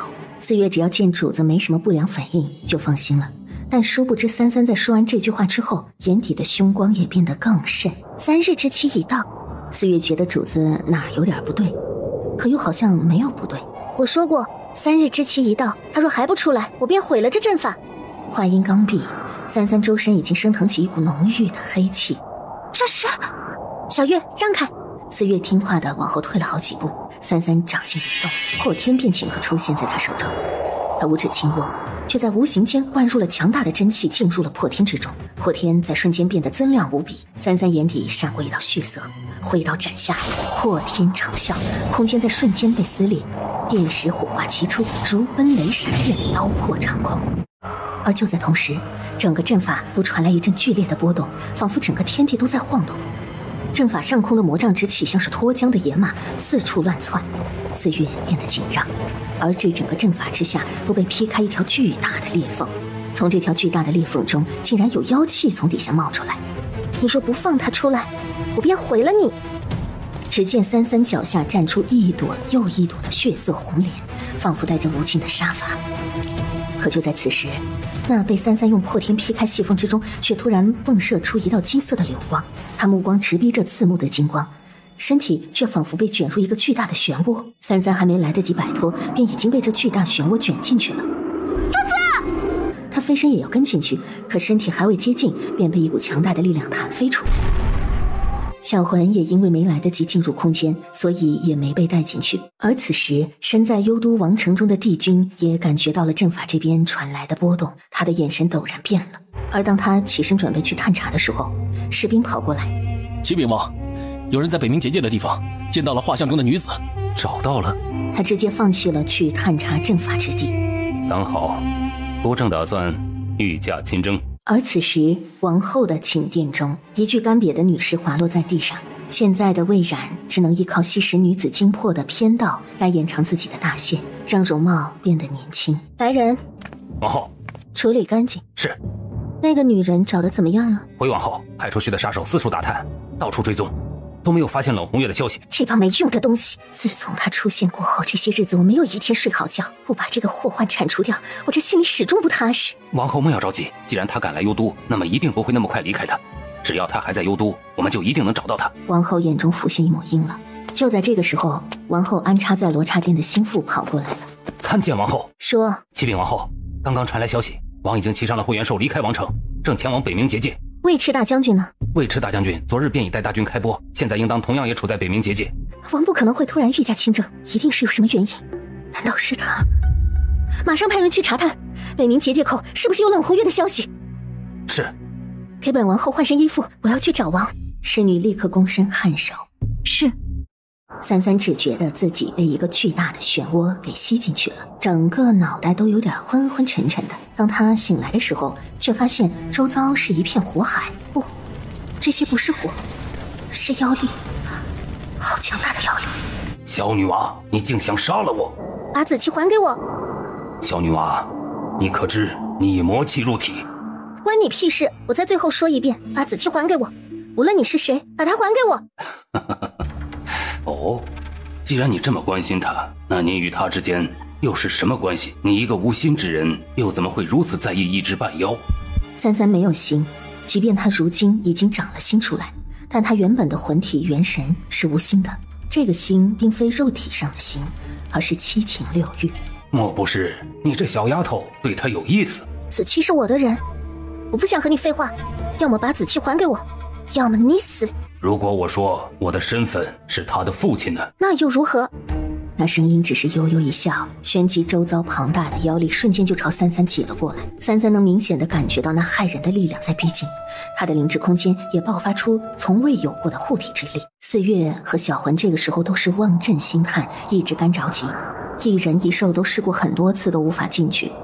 就在此时，一道白色的流光忽然出现在他们身后。殿下，四月看到眼前之人惊诧的出声，但同时他嗅觉又感觉到有点不对劲儿，这个气息好像不是战王殿下身上的气息。他不是主人的男人，他不是殿下，可怎么跟殿下长得一样？难道这个世界上真的有两个长得如此相似之人？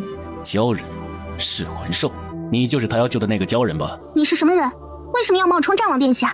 我冒充他？说你没有冒充战王殿下，那你是什么人？你又怎么知道我和主子的事？他跟主人认识，认识，但他不是好人。阿芷呢？你找主子做什么？你们是他的人，我不会对你们下杀手，但并不代表着我不会对你们动手。不好意思，我家主子不在。楚尘手中出现了一把玉箫，眼神也落在了前方的一处巨大的裂痕之上。妖气。而此时那磅礴的妖气朝三三挤压而去时，他当时冲天而起，手握破天和这强大的妖力展开搏斗。肉眼可见，白三三周身所溢散出的魔气越来越重，可灵智空间随之迸发出的力量却堪堪能和这强大的魔气持衡。就在此时，他看到了前方烈焰之中的萧洁。自己，三三好疼，有一个地方好疼，是和以前不一样的疼。而萧洁溃烂掉的脸已经见不到一丝生气了，没有应他。你对他做了什么？如果我说他会死呢？那你也会死。如果用你的命能救他呢？三三现在感觉不到任何萧洁的生命体征，即便是他想要救，也不知道如何是好。那我也会先宰了你。他周身的黑色魔气也变得越发的浓重。怎么会？就在此时，萧洁裸露的森森白骨竟然开始重新长上了血肉。原本毫无生机，只是一滩人骨肉的萧洁，此时仿佛正在重塑肉身，那张脸也在渐渐恢复从前的样子。难道是重塑肉身？不知过了多久，萧洁的模样才恢复了正常。而她在睁开眼睛的一瞬间，脱口而出2个字：三三。我还以为我救不了你了。怎么回事？他目光看向三三胸口那被妖力重创所留下的血洞。谁伤的你？在萧洁愤怒的杀意逼人的时候，三三却突然弯下腰抱住了他。子期，我好疼。哪里疼？这里疼。是受伤了吗？受伤不疼。你敢伤他？云星顷刻飞入他手中，周身妖力大盛。三三在此时松开了点手，和萧洁面对面的站着。萧洁也发现了三三的眼睛和以前有点不一样了，清澈的眼睛像是蒙了一层黑色的雾气。在他疑惑担心的时候，三三却突然朝他压过来，软乎乎湿如的唇在他的脸颊上轻轻地贴了一下。萧洁手里的允心差点拿不稳了，眼里的阴力也在这瞬间就退散了。三三在亲了一下萧洁之后，自己也愣了一下。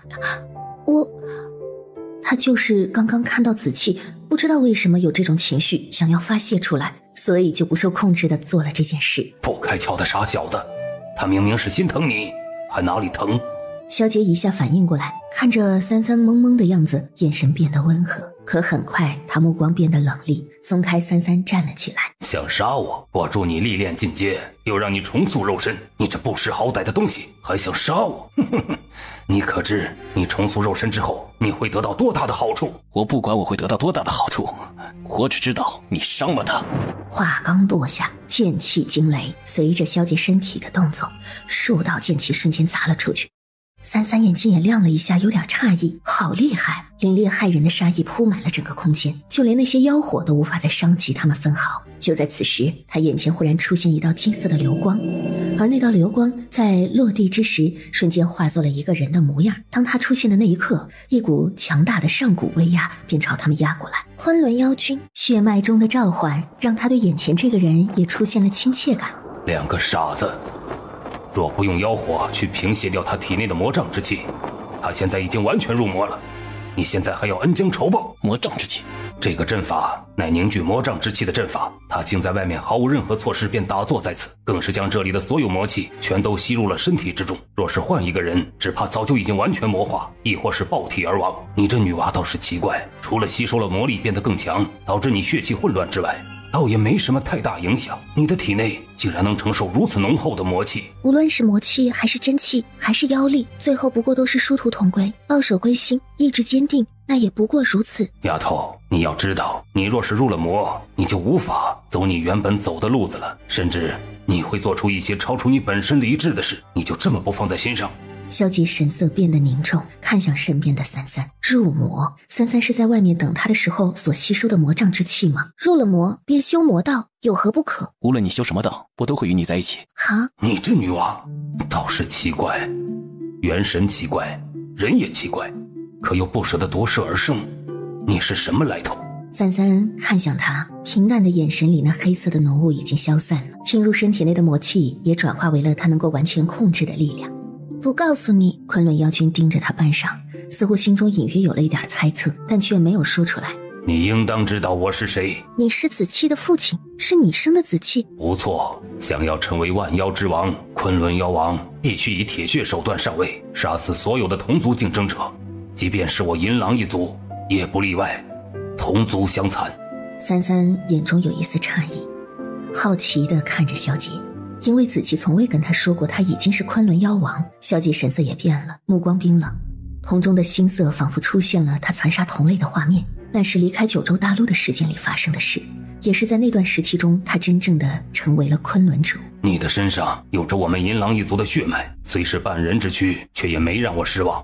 昆仑自古以来便是人和妖，甚至是半妖共存之地。人族在昆仑外围，妖族处在昆仑山境内，但人族却是对妖族避之不及，甚至对妖族很是忌惮。而你母亲便是人族，我与你母亲相识相爱，便孕育出了你。而那时昆仑地动，有一股强大的力量在冲击千界，我便暂离昆仑，去探查这股力量产生的缘由。然后你就死了吗？你怎么知道？眼前的昆仑妖君只是一个灵石所留下的意念体，也算是元神的一部分，根本不是妖君的本体，只不过幻化成眼前这个模样之后并不是那么难以辨别。而三三也是因为太叔的缘故，所以才提前知道的。阵法之下是一个墓葬，是昆仑妖君的墓葬之地。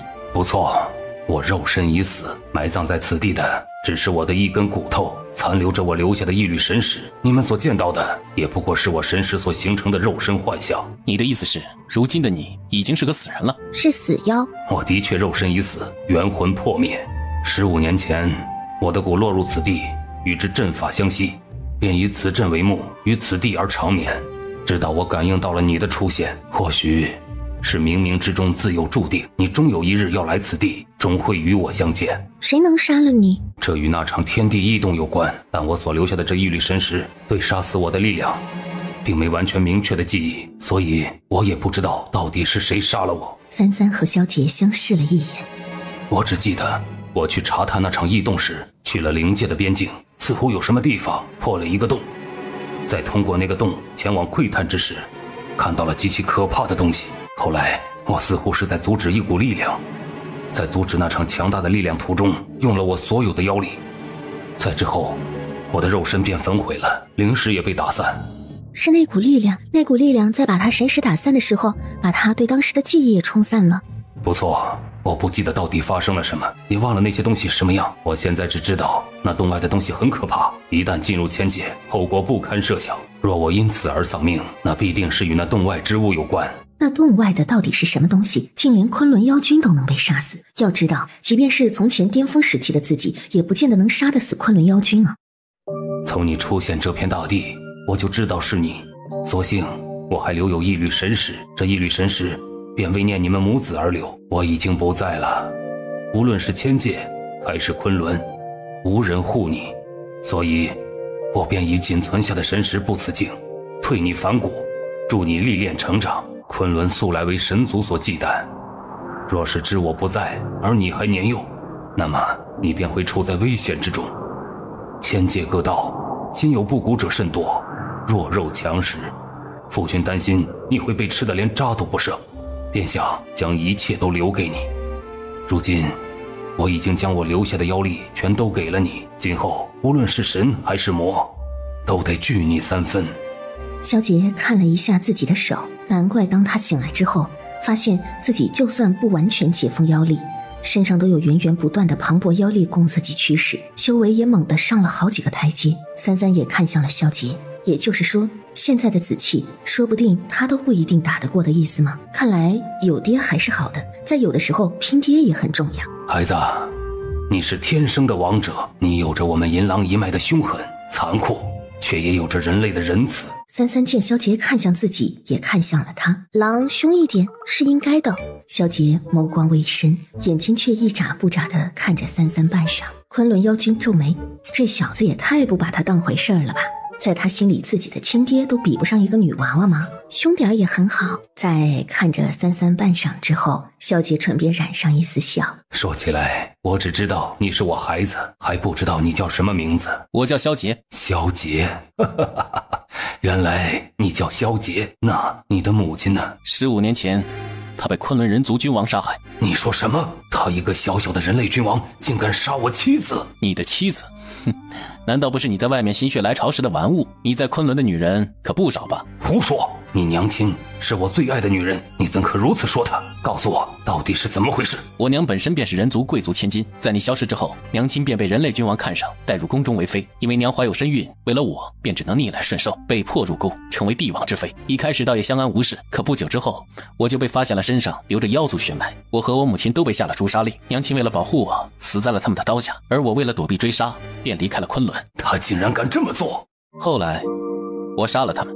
萧杰云淡风轻的又道了句，所以子期当初离开是去复仇。萧杰看向三三，轻点了下头。当然，想杀我的不只是瀚海的帝王，还有妖族，而这仅仅是因为我的身体里流着你的血，妖王之位，昆仑妖主，每个人都害怕我夺走这个位置，包括你的其他血脉。三三平眉，我万万没想到，在我离开之后，会让你们母子遭受到这样的事情。所以子期回到昆仑很辛苦吧？除了要杀了仇人报仇，还要打败那些想杀你的妖族。我只是能感觉到，你以半妖之躯残杀过同族，你的身上已有妖王印记，却不知。他口吻沉重。当年或许我不应该离开你和你母亲。他看着萧杰的眼睛，却看到这个孩子看他的目光是没有任何一丝感情的。而此时阵法之外正在进行一场酣战，楚尘已经和小魂四月动起了手。噬魂兽的能力加上四月如今的能力，虽不是楚尘的敌手，但也勉强能拖上一点时间。如果论武力战斗的话，不管是四月还是噬魂兽都不会是他的对手，甚至他可以轻松解决掉那个鲛人。可偏偏他们两个都属于能够释放出领域制造幻境，噬魂兽更可释放出阴魂吞噬周围一切制造环域，这一切都是有点出乎楚尘意料的。给你们一次机会，告诉我阿芷是不是在这阵法之下？我是不会告诉你的。那你们就去死吧。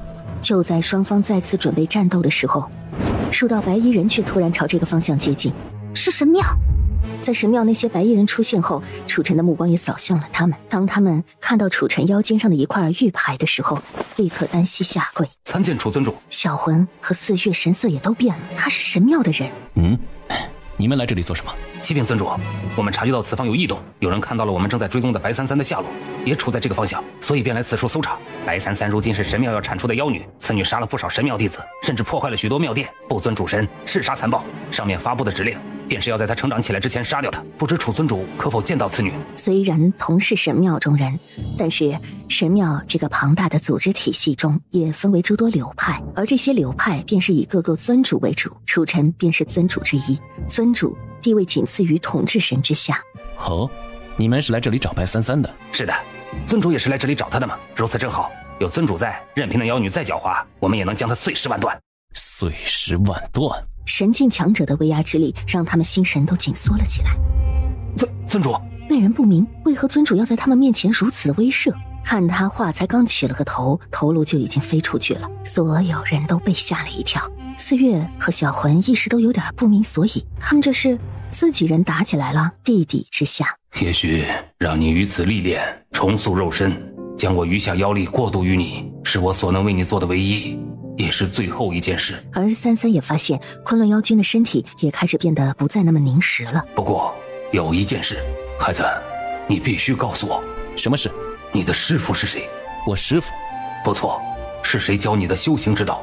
你乃半妖，绝非常人所能教授。你的肉身之灵才20几岁，却已堪当不少修行千百岁的修为。那人必是知道你是半妖之身的，且我在你身上感觉到了那人曾在你神识中留下过一道印记，而这道印记中的那股气息，我仿佛闻到了太古的味道。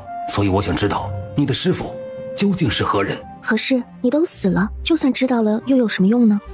我的师父不知其姓名，亦未见其真容。在我很小的时候，师父就出现了，也是师父助我封印的妖力，传授我修炼之道。只知道他洗着一袭青衣，我从未看清过他的模样，又或者见过，却是忘了。师父的话很少，出现在我身边的时间也不多，往往许久才会出现一次。我修炼之道、剑法都是师父所传授，但师父说过，如果无法变得足够强大，便不能保护自己想保护的人，也永远无法得到想得到的东西。能教授你到如此境地的师父，必不是什么简单的人物。尤其是他遗留在你身上的那股气息，让我觉得有点熟悉，或是元魂破碎的缘故，我已经想不起来是谁了。那种熟悉感里不仅仅是熟悉，还有一种连他都为之敬畏的气息。你的师父一定是一个很厉害的人物，但越是厉害，你也当越加小心。千界中人心叵测复杂，故而当多有思量。小姐蹙了下眉，如你所言，你师父乃忽然出现，或是看上了你的资质，又或是另有所图。我既感激他对你的教导，也依然担心此人有所图谋。为父所言，一言尽于此。子期的师父自然是厉害的，有如此实力者，千界中屈指可数。而他既愿教导子期，便未生害他之心。若是有以如此强大之大能者，想要得到任何一样东西，亦是轻而易举，如探囊取物，何须让他成长至此？你这小女娃知道的倒是挺多。瞧你们二人这般黏腻的模样，怎的？你是这小子的意中人，还是说这小子是你的意中人？我是子期的未婚妻，子期是要跟我的。小姐握住三三的手，也攥紧了些。三三是我未过门的妻子。在萧杰说完这句话的时候，三三也抬头看向了他。未过门的妻子，三三在心里默念了一遍这几个字，念了一遍之后又默念了一遍，有点新奇，但眉眼间却流动着一丝仿如春雪初化时的清澈美好，唇却也染上一抹淡淡的笑。昆仑妖君眼底流露出一丝了然，这女娃看上去倒是有些不谙世事，虽然知道的多，但似乎在某些方面反应迟钝，怕不是这小子诓了人家。女娃，虽然你体内有着十分庞大的力量，能压制住这股魔障之气，但魔气入体终究不是好事。若是有朝一日你无法控制之时，也许会对你自己造成极大的反噬。不过女娃如此通透心性，我想我多说也无益。若是你的话，也许的确如你所言，即便是魔气也奈何不了你。昆仑妖君的话里仿佛猜到了三三的真实身份，三三也疑惑地看向了他，而萧杰闻言看着三三也担心了起来。小子，你也不用太过担心，你这小媳妇儿可不是普通人。我的妖丹和所有妖力已尽数传承给了乌儿，我此旅神识心愿也已了，也支撑不住多长时间了。随着他的话，他的身体也开始变得越来越淡了。萧杰的眼里的情绪微微有了一丝变化。你已经彻底死了吗？以你的实力，只要元魂未完全散尽，必有再生之力。那力量已让我肉身俱灭，至于元魂灵石，我已不记得了，或是散了吧。那洞外之物所携带的力量太过可怕，那股力量似乎想要冲破千界，可我如今已经记不得多少了。他的声音开始越来越小，萧杰也下意识地往前走了2步。你们若要出去，只需破除这个阵法即可。无知木造早已和此阵法合二为一，此处乃幽都王之地，幽都王乃青帝门下，实力强横可怕，修行魔道，野心勃勃，你们需万分小心。就连那一缕神识都再也无法支撑了，突然的消失让萧杰的神色也猝不及防地变了一下。他紧紧地皱着眉，盯着昆仑妖君消失的地方。他没了，他是你爹爹，你难过也是正常的。他不知道自己难不难过，他以为自己对这个父亲丝毫没有任何感情，可看到他从出现又到完全消失在自己眼前，这短短的时间内让他有种恍如梦境般的不真实感。他只是有点不知所措，有点恍惚。要死难以复生，子期不要难过了。三三看着他半晌，然后把手从他手里抽出来，双手环着他的腰身抱了抱。萧杰顿时站在原地不敢动，身子也怔在了原地。我不会死的，所以我是不会离开你的。三三能感觉到子期现在很不开心，这种很不开心让他也不太舒服，像是心里也压着一层什么，让三三想要把他抚散。三三，你知道自己在说什么吗？三三自是知道自己在说什么，所以他点点头。萧杰看到三三这懵懵的样子，唇角扬了起来。好，这可是你亲口说的，不能离开我。在抱了一阵之后，两人才分开。我问了太叔，他说他从未在你夫君的记忆里看到那洞外之物到底是什么，应当是灵魂记忆破碎的缘故。该知道的，总有一日会知道。而三三和萧杰在地下所困期间，外面已经过了数日了，除了四月和小魂以及前方地面上所残存的尸体之外，周围一个人都没有了。小魂他们丝毫不敢乱动，在原地守着。而就在此时，突然从后方爆发出一阵剧烈的声响，2道身影相携从那裂缝之中飞了出来。主子，主人。三三和萧杰2人从空中缓缓地旋落。主人，你怎么才出来啊？殿下，这里发生了什么事情？主子，就在您消失后不久，便出现了一个同殿下生得极为相似的男人，打探您的下落。听到这句话，萧杰的神色倏地就附上一层凉意。楚尘，我和小魂担心他对您不利，所以便在外面同他进行了殊死搏斗，不让他靠近此地。不过没过多久，就来了很多这些白衣人，这些白衣人似乎也是冲着主子来的。我听到他们称呼那个男人为尊主，但不知怎么的，他们打起来了。那个男人杀死了所有的白衣人，而后似乎突然有什么事，暂时离开了。离开之前他说过，他很快就会回来，所以奴婢和小魂一直在这里守着。不错，就在不久之前，楚尘杀了这些人之后，便收到了有人在幽都王城中看到过三三的消息，所以楚尘才临时抽身离开了。楚尘，主子，那人你认识吗？怎么和殿下长得如此相似？认识。那既然那个人和主子认识，那到底是敌是友？他不会打错人了吧？你们做的都没错，那人的确想对三三不轨，若下次再见到他，无需手下留情。三三看向萧杰，视线也正好对上萧杰的目光。别的我都可以让，唯独你。三三轻轻拢了下眉，一个字都没有出声。四月察觉到气氛有点不对，难道说那个和殿下长得相似的男人是来抢主子的，所以战王殿下才会这么生气？萧杰在盯着三三半晌，旋即缓缓地走向三三的面前。不过万事都依你，我不会做任何让乖乖不高兴的事情。主子你看，好强的默契凝结。主子，不久前幽都王的大军似乎开拔了，据说去了北冥，那个位置的方向应该就是北冥结界处。冷红月呢？殿下，冷姑娘先前留在了幽都将军府上，我们从王城出来之后便再也没见过冷姑娘了。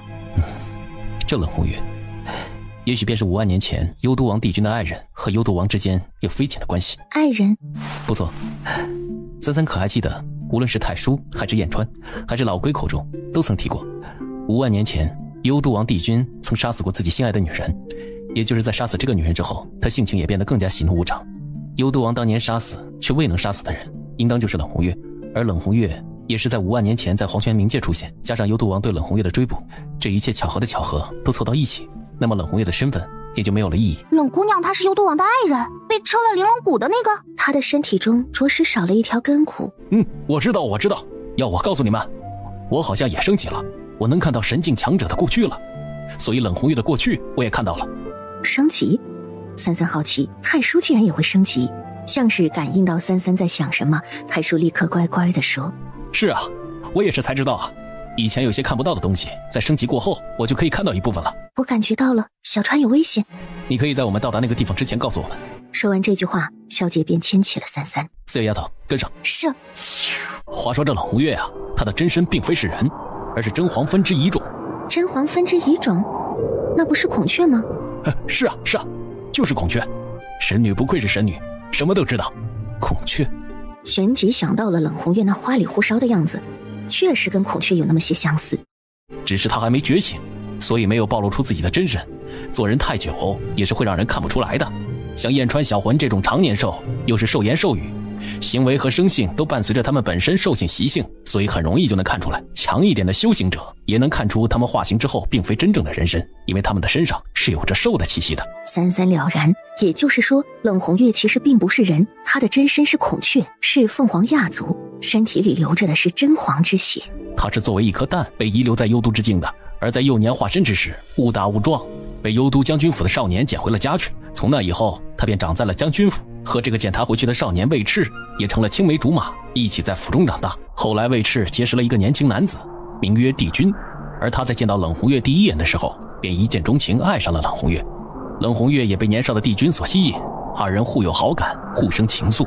但帝君此人善妒多疑，且心狠手辣，野心勃勃。那时正值幽都诸王割据，帝君的目的便是收服诸王，统一幽都。权力、野心、美人都会是他势在必得之物。后来帝君因为猜忌和嫉妒，杀死了冷红月十分在意的一个同族朋友。冷红月一怒之下就和帝君打了起来。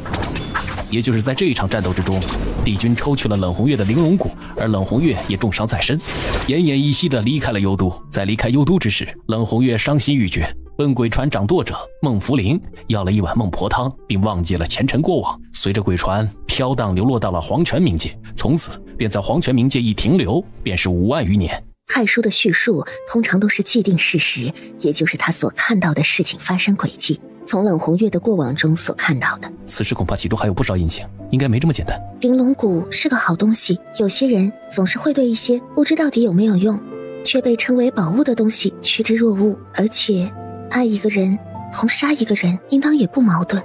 天启城中，司马和景城便是如此。司马烈真正爱的只是自己，他所要满足的也从来都只是自己。真正爱一个人是绝不舍得伤对方半分的，那种爱是自私的，炙热却罪恶的。战友从来不应当建立在伤害自己心爱之人的基础之上。帝君虽听闻残暴无道，可是能在这数万年中将幽都收拾得服服帖帖，让幽都的军队各方忌惮，虽说是暴政，却也将幽都治理得井井有条。所以帝君应该并非真是无道之人，至少他是个聪明人。若是他真爱冷红月，当初他抽他的玲珑骨，亦或是杀死冷红月所在意之人，都不应当是这样两相残杀的手段。所以也许当中还有许多不为人知的内情。爱一个人是舍不得伤害他的，那子期爱我吗？正抱着三三赶往北冥的萧杰，空中一个趔趄没稳住，直接抱着三三坠下去了。殿下，主子！就在快要落地的时候，萧杰身子一旋便稳住了这股力量，抱着三三轻轻地落在了地面上。怎么了？乖乖，你刚刚问什么？三三正要回答，却忽然被一股力量所吸引了注意力。小川，是战场。萧杰沉声。而此时就在距离他们不远处，前方黑压压一片的战场上，正是北冥和幽都军之战。嘶吼声冲天，风卷尘沙，天地震动。你他娘的奶奶的！幽都王竟然让这种怪物来跟老子打架，是看不起老子吗？魏赤骑着庞大的异兽立于高台之上，目光冰冷地注视着眼前的战争。他只需要时不时地下命令，幽都大军便会随时变化阵型，进行攻击。所以虽然有燕川，但北冥大军也很快处在弱势之下。燕川血盆大口咬住一个怪物，随着他在空中不断的翻滚横甩，才把那庞大的身躯咬碎。巨大的怪物躯干从高空砸下，大地响起一阵巨大沉闷的震动。此时燕川也是遍体鳞伤，龙鳞碎裂，绿色的龙血也从伤口处滴落。而随着魏赤的下令，那无数弩箭全部朝着燕川射了过去。燕川的那双龙睛之中，顷刻间被无数的弩箭寒芒占领，猩红的兽瞳迸射出2道厉光。他嘶吼了一声，正要迎上去，那所有的弩箭却突然被一股强大的力量阻隔在了几丈之外，像是一个无形的气罩阻挡在燕川的前方。阿直，一道磅礴的真气便在三三手心间汇聚，随着他一拂袖，那磅礴真气顷刻间迸散，所有的弩箭全都倒飞出去了。他刚收回目光，就感觉到自己腿上被缠上了什么东西。阿芷，我就知道你会来。小姐33、4月，疼不疼？我给你报仇。话落，破天已经发出一阵鸣啸，出现在33的手中。燕川腾空跃起，巨大的龙身在空中盘旋，穿透着龙隙，风云卷集，整个天都充满了雷霆风暴。33看向余下那3个庞然怪物，脚尖一点便朝他们飞了过去，长刀破空，一斩生杀。燕川从空中飞下来，将白33驮在自己的龙首上。少女御龙飞行，长刀斩空，破风拂袖，如神似魔，威风凛凛。只见33从龙头上一跃而起，一刀斩其中一只怪物，那怪物瞬间便被这强大的力量削去了半截脑袋。掉落下的半截脑袋瞬间变作无数密密麻麻的血虫，再次钻进这怪物的身体中。很快这怪物的脑袋再次长出来了，但模样却更加丑陋奇怪了，那是无数血虫堆积出来的假头。原来如此，这种怪物本来就是魔兽，后又因为吸收了魔障之气过多，所以发生了异变，身体刀枪不入，但只要被它攻击到，就会顷刻产生毒素。他们的攻击也是带毒的，所以小川才会受伤。销魂也化作了一只庞然巨兽，出现在战场上，厮杀在幽都大军之中。萧杰见33和燕川同那3只怪物站在一起，目光也看向了远方骑在异兽上的男人。萧杰的目光威凛，他突然释放出自己的妖王之力，磅礴的力量顷刻以他为中心朝四方溃散。威驰身下的异兽仿佛察觉到了什么，四肢不可控制地在地上动来动去，就连所有幽都大军的坐骑都开始不安和暴躁了起来。好强的妖力，放出亡灵大军。他现在只想快点结束战斗，然后去找他，拿下北冥，打赢这场战争是王的指令，所以他要快点打赢这场战斗，他才有和王谈判的资本，才能去找冷红月。萧杰单手持剑，双手结印，一道妖阵顷刻在他身前结下。萧杰用剑刃割破自己指尖，一滴血滴入妖阵之中，顿时妖阵开始如漩涡般迅速地转动起来。突然，漩涡停止了转动，一道空间之门被打开，无数黑影从中涌了出来。顷刻之间，无数黑影从黑洞中出现，带着无穷无尽的妖气和庞大的力量，密密麻麻的全都朝着幽都大军涌去。威驰身下的异兽低声咆哮，不断地动着自己的四肢，仿佛难受极了。这是什么？他勒紧了胯下异兽的缰绳，突然之间他想到了一个传说，昆仑妖族有一批强者群族，以侍奉妖王为荣，而当这些强者陨落之后，他们的妖魂便会以另一种方式沉淀留在昆仑，并且由这些强者的妖魂组成昆仑妖军，继续侍奉妖王，守护昆仑。难道这便是昆仑妖军？